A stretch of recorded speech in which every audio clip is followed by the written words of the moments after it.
Hello friend, welcome to it and repeat. আজকে তোমাদের বানিয়ে দেখাবো পালং চিকেন কোপ্তা কারি। চলো তাহলে রেসিপিটা শুরু করি। সবার প্রথমে একটা মিক্সিং জারে একটুখানি পেঁয়াজ, আদা আর একটু রসুন আগে একটুখানি পেস্ট করে নিলাম। একদম চিকেনের সাথে দিলে না ভালো মতন ওগুলো পেস্ট হয় না, তার জন্য ওটা আগে পেস্ট করে তারপর চিকেনটা দিয়ে দেখো এই যে এইভাবে পেস্ট করে নিলাম। তা এর মধ্যে তো একটু গোলমরিচের গুঁড়ো আর এখানে এই যে 2 চামচি কর্নফ্লাওয়ার দিচ্ছি। এখানে কিন্তু ব্রেড ক্রামও দিতে পারো।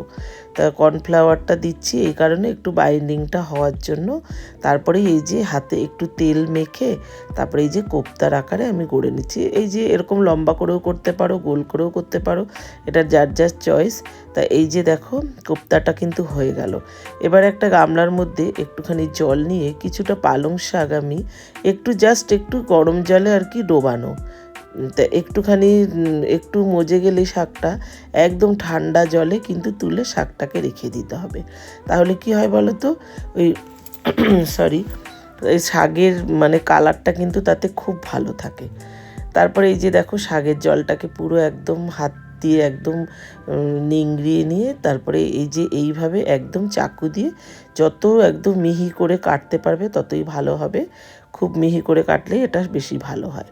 তারপরে এখানে একটু আর একটা পাত্রে একটু জল বসিয়ে দিয়েছি।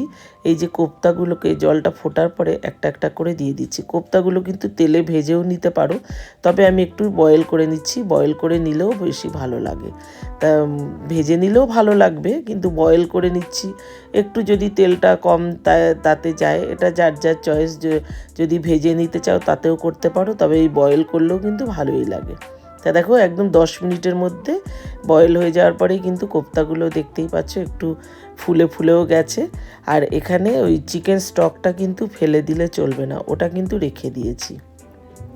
এবার কড়াইয়ের মধ্যে একটুখানি 1 চামচি মতন সাদা তেল দিয়ে দুটো ছোট সাইজের পেঁয়াজ কেটে নিয়েছি, আদা রসুন একটু ধনে আর ওখানে গরম মশলা, এলাচ লবঙ্গ দারচিনি আর 1 চামচি সাদা তিল আর 10 থেকে 12টা মতন কাজু বাদাম একটু আমি রোস্ট করে নিচ্ছি।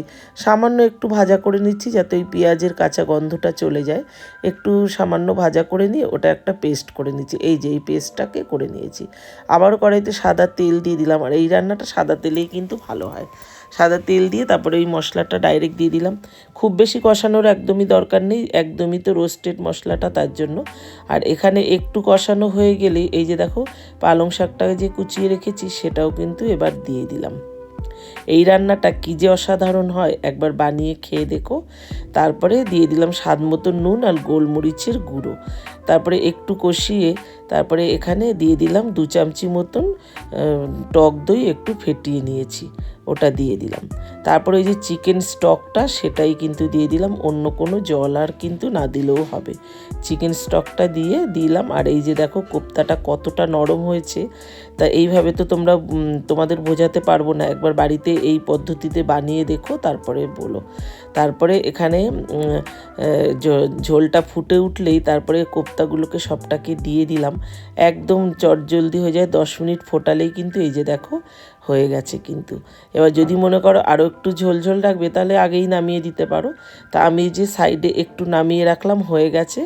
এবার আর একটা ছোটো প্যান নিয়ে নিলাম, তার মধ্যে আমি একটু 2 চামচি মতন ঘি দিয়ে দিলাম। এখানে ঘি বা বাটারই দেবে, তাহলেই কিন্তু টেস্টটা খুব ভালো হবে। তারপরে কটা রসুন আমি একদম কুচি করে রেখেছিলাম, রসুনটাকে দিয়ে দিলাম ওই ঘিটার মধ্যে। কী যে একটা অসাধারণ গন্ধ বেরোয় এই সময়। রসুনটা যখন এরকম লাল লাল হয়ে যাবে, এখন গ্যাসের ফ্লেমটা কমিয়ে দিয়ে তারপরে 1 চামচি কাশ্মীরি রেড চিলি পাউডার দিয়ে এই যে একটা তড়কা লাগিয়ে দিলাম। এবার এর লুকটা আরও অসাধারণ হয়ে গেল, আর টেস্টটাও যেন একদমই আলাদা হয়ে যায়। এইভাবে একবার বানিয়ে নিও। অল্প চিকেন দেখবে, যখন ঘরে চিকেন আসে, এই যে বোনলেস চিকেনগুলো আসে না, ওটা না রান্নায় দিলে কেউ খেতে চায় না। তার জন্য ওই চিকেনগুলোকে তুলে রেখে এইভাবে কিন্তু করে নিতে পারো। একদম অল্প চিকেনে বেশ 3-4 জন খাওয়ার মতন কিন্তু হয়ে যায়। আর এই রেসিপিটা ভাত বা পোলাও বা রাইস বা নান রুটি যেটা দিয়েই খাও অসাধারণ লাগে। একবার বাড়িতে যদি এইভাবে বানিয়ে খাও, কেউ বুঝতেই পারবে না যে তুমি রেস্টুরেন্ট থেকে আনোনি, এতটাই টেস্টি হয়। কেমন লাগলো তাহলে আজকের রেসিপিটা অবশ্যই বন্ধুরা কমেন্টে জানিও। ভালো লাগলে লাইক শেয়ার করে দিও, চ্যানেলটাকে সাবস্ক্রাইব করে দিও। ফেসবুক থেকে দেখলে পেজটিকে ফলো করে আমার পাশে থেকো। এইভাবে একবার বানিয়ে নিও। আজ আসি, সবাই ভালো থেকো, দেখা হবে নেক্সট রেসিপিতে। টাটা।